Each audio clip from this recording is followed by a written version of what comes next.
Hi guys, welcome back. Right, today we are doing the enclosure build. Yes, finally got round to doing one. Finally gonna do the tutorial and the setup. This one is going to be all raffled off in aid of the National Autistic Society on my Facebook group, Tarantula, Tastic, Enclosures. So please stay tuned for that one. It's going to be maybe this week or next week. Might leave it till next week after everybody's been paid. Or this weekend, maybe, yeah, because then everybody be able to afford loads of raffle tickets. Apart from that, a massive, huge thank you to Enclosures. You know from yourselves, if you do watch the channel regularly, we picked up this enclosure purely to build and raffle off for a charity at the BTS from awesome Enclosures. All their links are down below. Please follow them on Instagram, etc. All the website and Facebook and everything. Please follow them. Have a check out their website and everything. They are such enormous, massive heart people. Love them loads. Right, without further ado, we're just going to get right down into it. See you soon. So guys, here we are. This is the Enclosures bifold door. So as you can see, all the doors open to get freeway maintenance. Awesome design.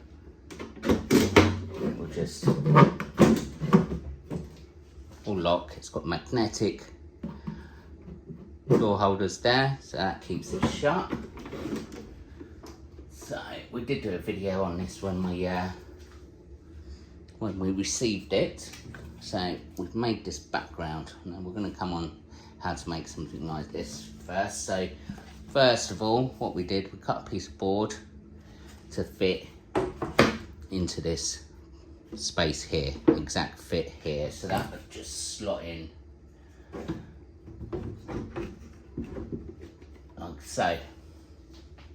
Yep. Now what I do,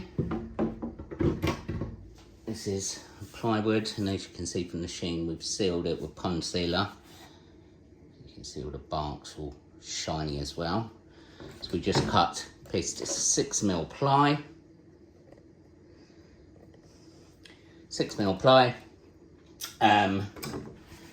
What I do is I spray it black, both sides black. That way, if you do miss any tiny little bits of bark, you don't really see it. Right, what we're going to do is show you how to do this. So, due to time constraints and everything, this background is already completed. Now, the skull itself was a piece of Halloween tack. Now, you don't have to wait all the way to Halloween for that. You can buy plastic skulls, etc. off eBay, Amazon. All of them still sell plastic skulls, but I do stock up around the Halloween time. As you can see, the skull is hollow, so the trencher could actually use the skull there as well as a hide. Now, next bit, how did we do the bark? So obviously we've just cut the back of the skull off, otherwise it'd be way too much into the enclosure. We just drew a line around the top of the skull, skimmed it off, and then stuck that skull onto the board. Now the next bit is we built up the bark. Now when you go and collect your bark from your woods and forests, it's quite a good time of year at the minute because lots of it's peeling off. So what I do is collect it, then give it a good scrub, bake it in the oven until it's bone dry. That way we're getting rid of all the beasties, and then it's ready to use. Now with my bark, because obviously bark, you get it, sometimes it's all bendy like that. So when you come to stick it on the board, you're not going to get that much adhesion. So what I do is I get a bit of sandpaper, so put sandpaper on there and then rub it down until you get it nice and flat like that. So now when we're going to stick that down with hot glue, we've got a lot better place for adhesion. It's going to stick better, and you're not going to have like massive bits sticking out. So to stick down, this is the easiest background. This is what started this addiction from background. I sort of experimented. This is just normal hot glue, and you just stick it straight down onto the board. Remember, this board would have been painted black, so any gaps and stuff would be disguised by the black. Now, I'm going to show you. Now, you're going to think to yourself, right, so how am I going to get a bit of bark to fit in there, the right shape, whatever, without having gaps? It's really easy. You just break bits off. Break bits off, and then you can slot them in place, like so, and glue them down. So the best bit to do is your big bits. You fill up as much space as you can with your larger pieces of bark, and then all your gaps, your little gaps, break off little pieces of bark and hot glue them in place. Be careful when you're hot gluing them in place, because if, the smaller the pieces get, the more likely you're going to be touching hot glue. Sometimes, if I can, I try and put the hot glue directly onto the board, and then take the little piece of bark and then just wedge it into that gap. Now, these backgrounds can be done, this is one for a smaller tank, any way you think. So if you look closely, you can see where I've added all the little bits of bark, and if you look at it, it all sort of blends into one. This one I've added branches. Obviously I've cut and sanded the back of the branches, so you've got nice space for it to stick down, and it just makes the whole background a lot stronger. But you can be as creative as you like. I've done a Necronomicon Evil Dead background made out of bark as well. I'll bung a link down in the description. That was one of my first ever horror enclosures, and that turned out all right. You can be as creative as you want. You could add hides to it. I've done that before, either with like half plastic bowls or anything else. But as soon as we come to seal it, this is the stuff you want. If you're in the UK, G4 pond sealer. It's aquatic safe. So anything safe for fish is safe for anything. This will create a rubber coat basically over everything. Now, I used to make my own wooden enclosures, and I dip tested them. I bunged them in a bucket of water before I started using them for 2 weeks to see if the water would get into the wood and warp the actual enclosure, and it didn't. It worked. You know, this stuff is for sealing ponds. Now, the trick to G4 is thin coats. Now, this stuff, pen and inks. If you're in the States, that means stinks. If you're in London, you know exactly what that means. It does stink. So thin coats at a time, yeah? A good couple of coats on it. If you can air it outside, the smell will go really a lot quicker. If you're doing it indoors, please do leave your windows open in a nice ventilated area.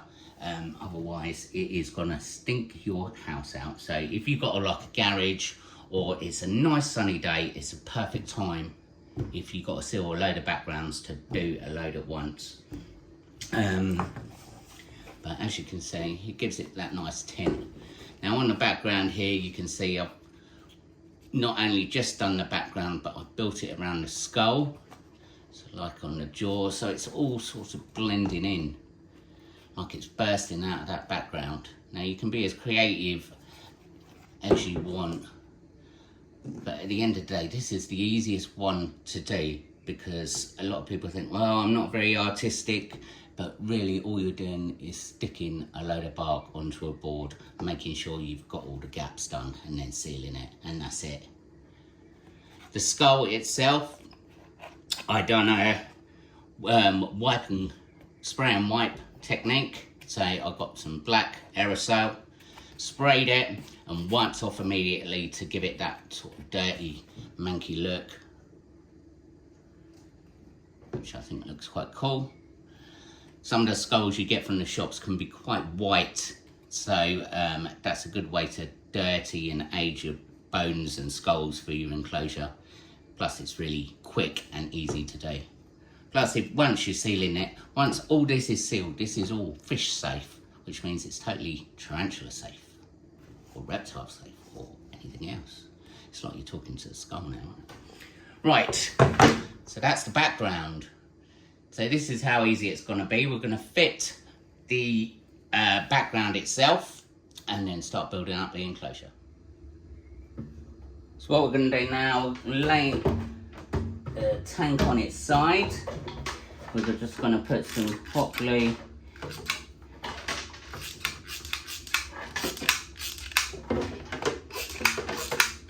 all over the back. With hot glue, when you're using it, it's got to be quite quick, otherwise it does go cold quite quickly. Get your background in place. Literally, in a couple of seconds, we will be done. Now I did make this hand, basically the same principle. We've got like a log, drilled a hole in it, and the hand itself had sort of a little plastic bit that came out, so I stuck that into that and then just built up, adding bark as we go. So that should just fit just nicely in there, like so. So guys, we started, just added a little ivy. Now we're going to add some live moss, just to get rid of the manky substrate. I do the same thing, it's all live moss, is all collected and harvested. So it's really cheap. I just quarantine it for a couple of weeks, make sure there's no, upper insects. Give it a good wash when I get home. But I do love the way it looks. Especially good at hiding up, obviously, cut ends of enclosures, cork bark, to give that hide a more natural feel.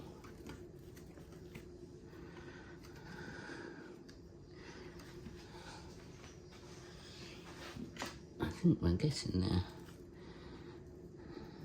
It's always best coming into all these more bioactive stuff. That's looking pretty cool. So there we go, guys. Added some vines in there. This is my own style vines if you want to make them. I'll bung the link down below, but I think that looks quite awesome actually.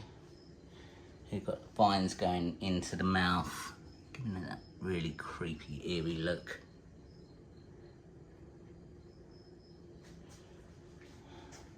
So you've got the hide down there. It's just something to look at. It's a total display piece. We can safely say this job is done. So guys, again, a massive huge thanks to Enclosures for donating that tank. Please do stay tuned to the Tarantula Tastic group. The raffle will be coming up very shortly. What we'll probably do, you could either pick it up from here while I'm in Milton Keynes. You could come and have a peruse at all the tanks, or we could possibly get it shipped to one of the shows near you coming up. I think I'm at next show is the Bedford one, but I'm sure maybe if someone's passing down south or something to the Bristol show or something, we might be able to sort something out where someone picks it up on the way. Who knows? But my next show is the Bedford show, so apart from that you can pick it up directly from me here at Milton Keynes. We'll sort that out. Also remember there's some isopods to go over. Big thanks to isopods.co.uk for that as well. So you'll be able to pick up a nice little cleaning crew. If you come and pick them up from me, you'll have a choice of what we got sent in the box. If you didn't see what was in the box, I think it was my last video, please do check out that one as well. Apart from that, guys, this has been an awesome build. As you know, I'm still really busy, so I'm finally just going to get round to doing my own Stranger Things one. That's going to be the next one on the list. I need to get it done. I need to just pile through, get back into doing what I love most, and doing really in-depth tutorials. The Stranger Things one is going to be fully bioactive as well, so it should be awesome for my female theraposer. Apart from that, guys, thank you so much for watching. We just hit 7,000 subscribers, so thank you very much for all that. It's kind of insane. I didn't think I'd ever get anybody watching these videos, but apparently you guys like it. So as long as you keep watching, I'll keep building. Apart from that, guys, please do leave a comment down below. Please do hit that subscribe button, hit that notification bell, notifies you of upcoming videos. Doesn't cost you a penny, but it does mean a lot to me. Apart from that, guys, I shall see you later.